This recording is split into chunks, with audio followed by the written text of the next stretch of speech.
അങ്ങനെ സിനിമകളൊക്കെ കാണുന്ന ആളാണ്, മലയാള സിനിമകളൊക്കെ കാണുന്നതാണ്. അങ്ങനെ മലയാള സിനിമയിൽ ഏറ്റവും പ്രിയപ്പെട്ട ഒരു കഥാപാത്രം ഏതാണെന്ന് ചോദിച്ചു കഴിഞ്ഞാൽ അങ്ങേക്ക് പറയാൻ പറ്റും? അത് അങ്ങയുടെ ജീവിതത്തിൽ എന്തെങ്കിലും ഒരു പ്രതിഫലിക്കുന്ന ഒരു കഥാപാത്രമുണ്ടോ? അല്ല, മലയാള സിനിമയിൽ ധാരാളം കഥാപാത്രങ്ങൾ നമ്മൾ ഓർത്തു വെക്കുന്നവരായിട്ടുണ്ടല്ലോ.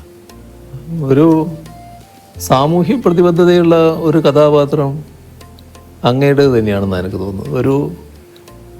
ഒരു മെഡിക്കൽ വിദ്യാർത്ഥിയായിട്ട് ചേർന്നിട്ട് ആ മെഡിക്കൽ വിദ്യാർത്ഥി റാഗിങ്ങിന് നേതൃത്വം കൊടുത്ത് അമൃതം ഗമയ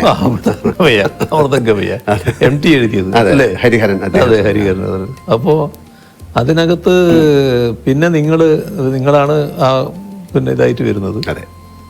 അപ്പോൾ അവിടെ മാതൃകാ ഡോക്ടറായിട്ടാണ് പിന്നെ പ്രവർത്തിക്കാൻ ശ്രമിക്കുന്നത്. നിങ്ങൾക്ക് ഒരുപാട് നഷ്ടങ്ങൾ സംഭവിക്കുന്നുണ്ട്. പക്ഷെ അതൊന്നും പിന്നെ അവരിങ്ങനെ മുഖവിലക്കെടുക്കാതെ നിങ്ങൾ നിങ്ങളുടെ ആശയത്തിൽ തന്നെ ഉറച്ചു നിൽക്കുന്നു. ഒരു നല്ല സാമൂഹ്യ പ്രതിബദ്ധതയുള്ള ഒരു കഥാപാത്രമായിരുന്നു. ഞാൻ അങ്ങോട്ട് ചോദിക്കാൻ, മോഹൻലാൽ സിനിമകളിൽ അങ്ങേക്ക് ഏത് കഥാപാത്രത്തിനോടാണ് താല്പര്യം? ഇപ്പൊ അത് അങ്ങ് പറഞ്ഞു കഴിഞ്ഞു.